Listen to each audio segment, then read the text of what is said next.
Շարունակվում է Հայաստանի վարչապետ Նիկոլ Փաշինյանի պաշտոնական այցը Լեհաստանի Հանրապետություն։ Այցի երկրորդ օրը մեկնարկել է Հայաստանի վարչապետ Փաշինյանի եւ Լեհաստանի վարչապետ Դոնալդ Տուսկի հանդիպմամբ։ Նախ տեղի է ունեցել դիմավորման պաշտոնական արարողությունը, որին հաջորդել է երկու երկրների ղեկավարների առանձնազրույցը։ Տուսկը ողջունել է Հայաստանի վարչապետի պաշտոնական այցը, համոզմունք հայտնելով, որ այն նոր ազդակ կհաղորդի երկկողմ հարաբերությունների զարգացմանը բոլոր ուղղություններով։ Վարչապետ Նիկոլ Փաշինյանը շնորհակալություն է հայտնել ջերմ հյուրընկալության համար, ընդգծելով Լեհաստանի հետ բազմակողմ համագործակցության շարունակական զարգացման կարևորությունը։ Բարձր է գնահատել Հայաստանում ինստիտուցիոնալ բարեփոխումների իրականացման գործում Լեհաստանի ցուցաբերած աջակցությունը, հույս հայտնելով, որ այն կլինի շարունակական։ Կարևորել է տնտեսական համագործակցության խթանումը, նաև ընդգծել Լեհաստանի դերակատարումը Հայաստան-Եվրամիություն համագործակցության խորացման գործընթացում։ Անդրադարձ է կատարվել նաև Հայաստանի եւ Ադրբեջանի միջև խաղաղության հաստատման գործընթացին, TRIP նախաձեռնության իրականացման ընթացքին, նաև Հայաստան-Եվրամիություն փոխգործակցության հետագա զարգացմանը վերաբերող թեմաների։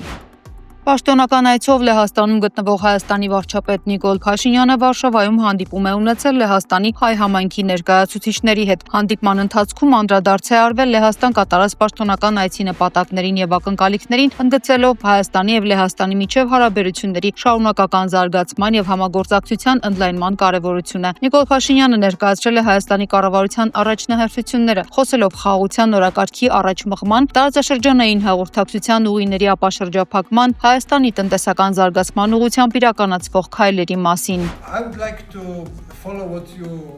Իսկ արդեն Լեհաստանի միջազգային հարաբերությունների ինստիտուտում Փաշինյանը հանդիպել է Լեհաստանում օտարերկրադեսպանների, դիվանագետների եւ վերլուծական կենտրոնների ներկայացուցիչների հետ, կրկին ընդգծել հայ-ադրբեջանական խաղաղության ճարտարապետության կարեւորությունը։ Իր ելույթում վարչապետն անդրադարձել է Հայաստան-Թուրքիա հարաբերություններին, ընդգծել, որ վերջին տարիներին բավականին ակտիվ երկխոսություն կա Թուրքիայի հետ։ Մենք շատ դրական երկխոսություն ունենք Թուրքիայի հետ։ Իհարկե, ամենակարևոր իրադարձությունը, որ հույս ունենք տեսնել, պաշտոնական դիվանագիտական հարաբերությունների հաստատումն է Հայաստանի Հանրապետության եւ Թուրքիայի միջև, եւ ինչ խոսք ցամաքային սահմանի բացումը։ Գործընթաց է ծավալվում եւ հավատացած եմ, որ շատ շուտով ինչ որ բան կտեսնենք։ Առնվազն հարաբերությունների մթնոլորտը շատ պատրաստ է դրան։ Տպավորությունն այն է, որ կա ընդհանուր պատկերացում, որ դա պետք է տեղի ունենա, բայց դա կախված է Թուրքիայի որոշումից, քանի որ մենք ցանկացած պահի պատրաստ ենք դա անել։ Մենք ասել ենք, որ նույնիսկ այսօր պատրաստ ենք ուղի տրամադրել Թուրքիայից Ադրբեջան եւ Ադրբեջանից Թուրքիա ուղևորվող բեռնատարների համար։ Ենթակառուցվածքը դրան ամբողջովին պատրաստ է եւ մենք սպասում ենք Թուրքիայի որոշմանը։ Եվրամիությունը Հայաստանի ամենահուսալի գործընկերն է ժողովրդավարության ամրապնման հարցում, ասել է Փաշինյանը եւ հիշեցրել, որ անցյալ տարի Հայաստանի խորհրդարանն ընդունել է Եվրոպական միություն անդամակցության մեկնարկի մասին օրենք։ Ինչ խոսք, այդ օրենքը կարևոր խթան է մեզ համար շարունակելու բարեփոխումների օրակարգը։ Հիմա նոր հնարավորություններ են ի հայտ գալիս տարածաշրջանում, մեր երկրում եւ այժմ քննարկում ենք ԵՄ-ն ինչպես կարող է ներգրաված լինել տարածաշրջանային հաղորդակցությունների բացմանը, վերահաստատմանը։ Հույս ունենք, որ ներդրումներ կգան ԵՄ-ից, անդամ պետություններից, կենտրոնանում ենք Հայաստանի Հանրապետության համար նոր հնարավորություններ գտնելու վրա։ Փաշինյանը պատասխանել է հարցին, թե հաշվի առնելով, որ Հայաստանն Իրանի հետ լավ հարաբերություններ ունի, եթե Միացյալ Նահանգները եւ Իրանը իրար հետ փոխզիջում չգտնեն, ինչպես դա կազդի Հայաստանում ընթացող ներկա գործընթացների եւ կայունության վրա։ Հայաստանի Հանրապետությունը փոքր, համեստ պետություն է եւ մեր կարողությունների սահմաններում չէ դատել ԱՄՆ-ի եւ Իրանի հարաբերությունները։ Մենք իհարկե մտահոգված ենք եւ մեր ցանկությունն է, որ հնարավորություններ լինեն դիվանագիտական ճանապարհով ելք գտնել այս իրավիճակից։ Այս փոփոխական անկայուն իրավիճակում մենք ուրախ ենք, որ կարողացել ենք կայունություն եւ խաղաղություն հաստատել մեր տարածաշրջանում, բայց ցանկացած մարտահրավեր շատ մտահոգիչ է եւ հույս ունենք, որ կայուն իրավիճակ կունենանք մեր ընդլայնված տարածաշրջանում։ Հայաստանի արտգործնախարարությունը չի հերքում, որ Հայաստանի արտաքին գործերի նախարար Արարատ Միրզոյանը փետրվարի 13-ին Բրյուսել նամակ է հղել, խնդրելով Երևան ուղարկել արագ արձագանքման խումբ։ Մամուլի խոսնականի Բադալյանը նշել է, որ սա նոր գործընթաց չէ եւ վերաբերում է Հայաստանի ու Եվրամիության շարունակական համագործակցությանը, ժողովրդավարական եւ հիբրիդային սպառնալիքներին դիմակայելու ուղղությամբ։ Բադալյանի խոսքով 26-ի խորհրդանի ընտրություններին ընդառաջ քննարկվում են նախաձեռնություններ, որոնք միտված են ընտրական գործընթացների պաշտպանությանը, հաշվի առնելով Եվրամիության փորձն ու գործիքակազմը։ Հանրությունը նամակի մասին տեղեկացել է Ազատություն ռադիոկայանից։ Ավելի վաղ Եվրամիության նման մոտ 20 հոգանոց խումբ էր ուղարկվել Մոլդովա։ Ընտրությունների ընթացքում ապա տեղեկատվության դեմ պայքարելու նպատակով եւ այժմ նախատեսում է նման աջակցություն նաեւ Հայաստանին։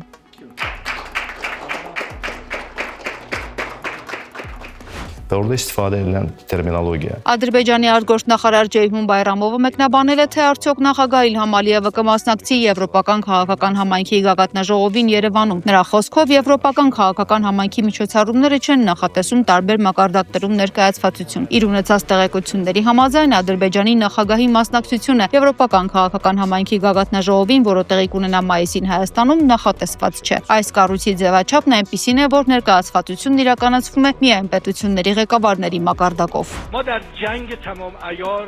Իրանի նախագահ Մասուդ Փեզեշքյանը հայտարարել է, թե Իրանը չի պատրաստվում միջուկային զենք ստեղծել, քանի որ երկրի հոգևոր առաջնորդ Այաթոլլահ Ալի Խամենեին արգելել է դա։ Միացյալ Նահանգները եւ Իրանը այսօր Ժնևում Օմանի միջնորդությամբ անցկացնում են բանակցությունների երրորդ փուլը քննարկելու Թեհրանի միջուկային ծրագիրը եւ կանխելու հնարավոր հարվածները Միացյալ Նահանգների կողմից, որը վերջին շաբաթներին մեծ թվով ռազմական տեխնիկա եւ զորք է կուտակել Մերձավոր Արևելքում։ Իրանի արտգործնախարար Աբբաս Արաղչին Օմանի արտգործնախարարին է հանձնել ամերիկացիների համար պատրաստած առաջարկները, որոնք միջնորդ կողմը փոխանցել է ամերիկացի բանագնացներ Սթիվ Ուիթքոֆին եւ Ջարեդ Քուշներին։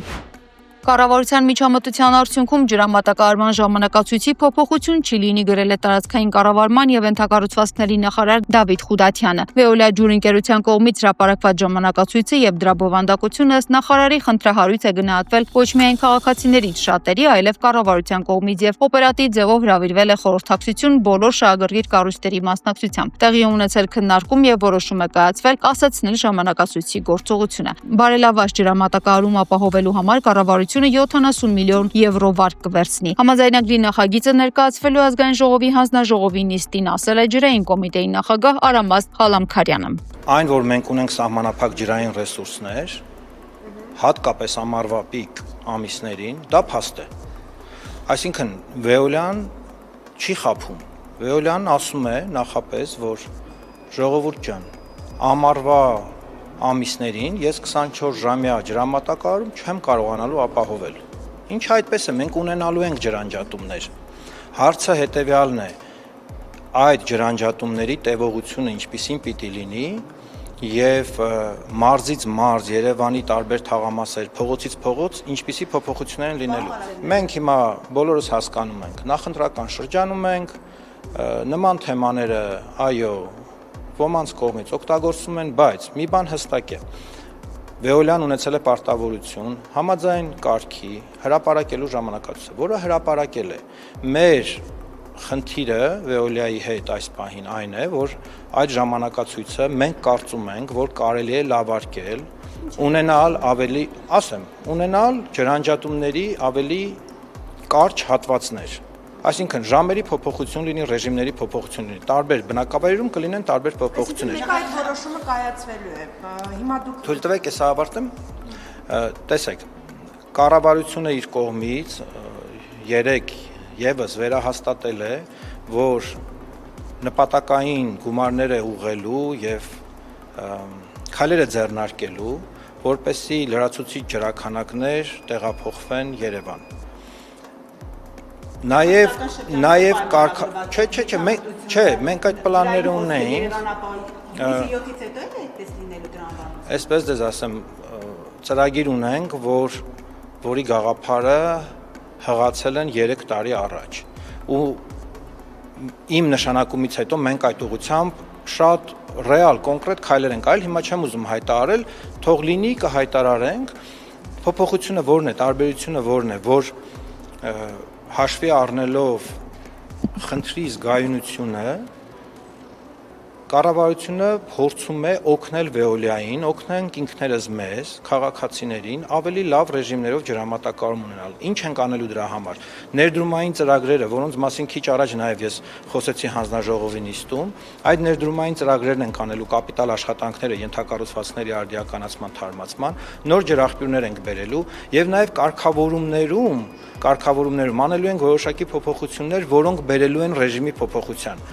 2 շաբաթ մեզ ժամանակ տվեք, մենք կաշխատենք հանրային ծառայությունները կարգավորող հանձնաժողովի եւ Veolia ջուրընկերության գործընկերների հետ